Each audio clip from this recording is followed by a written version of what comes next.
Hello crafty friends, welcome to another clean and simple card making video. Today we're going to go into our sketch booklet again, and I'm going to use this sketch. This is actually the sketch challenge for July in my Facebook group. So if you make a card based on this or any card at all, feel free to come along and share some photos in the group. I've got a 4x6 inch card blank, a piece of smooth white card that I've cut down with a stitched rectangle die, and some stitched circle dies, so we're going stitched edging. The first thing I want to do is add this grid in the background. I'm going to put a little bit of adhesive on the back of this panel, just a tiny bit, to hold it in place while I do some lining up. And I've got my rule of thirds grid here, and I'm just going to make a mark where the middle of this bottom line is, because that's where I want to cluster my elements. So I've got this grungy mixed media-esque stamp set here, and I was thinking of using this grid to do some stamping, but I'm going to change it up a bit and go for this grid of grungy circles. And I'll stamp one lot there, sort of just above that middle line, and then I'll flip it around and stamp another lot there underneath, and then that will poke out from behind my circles, hopefully. So I'm going to remove this off here. I'll treat this with some talcum powder to remove any static moisture or grease, and I'll ink up the stamp with some embossing ink. I will put my head right over just so I'm getting everything lined up properly, so I'll cut that bit out for you.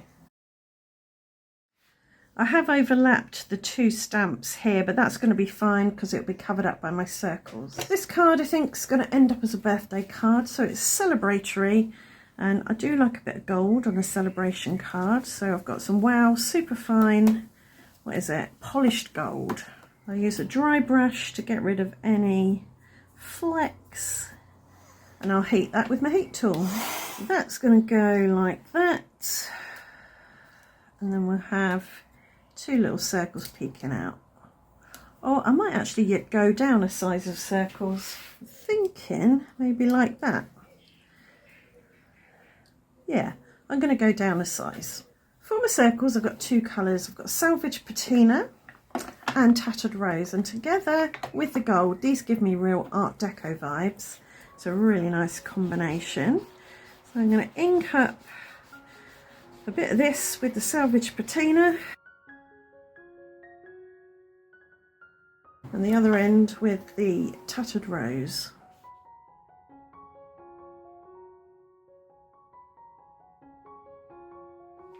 Now I've got my ultra high white embossing powder, so this is the really chunky one. I'm not adding any ink. I'll heat it from underneath so it doesn't blow away. So I've got some lovely glossy dimensional speckles on there.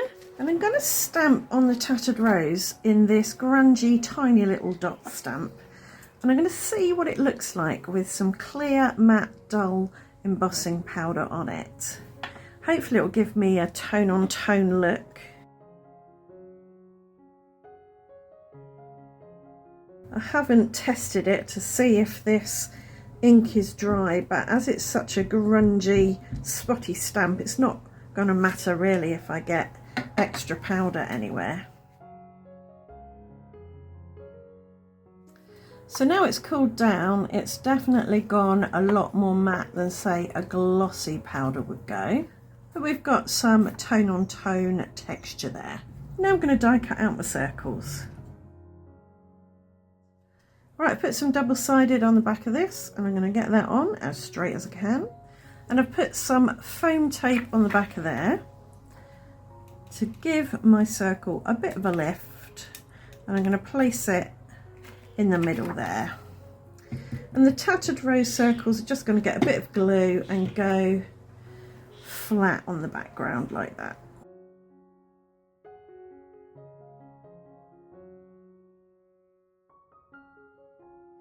For my sentiment, I've got a happy birthday here. This is one of the freebie printable sentiments, which you can download from a link in the video description. I'm going to try and get that on straight. I keep knocking it.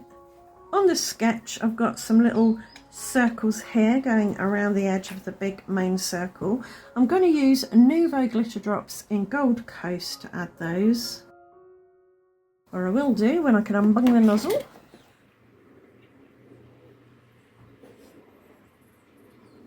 Right, that's the finished card. These drops will dry clear and just leave a clear glistening dome of gold glitter. I'm really happy with that. Nice and clean and simple.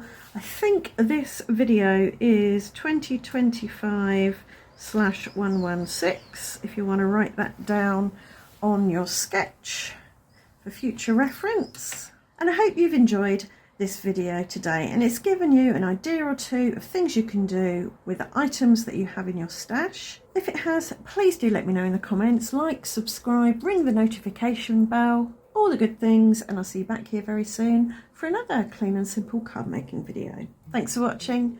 Bye for now.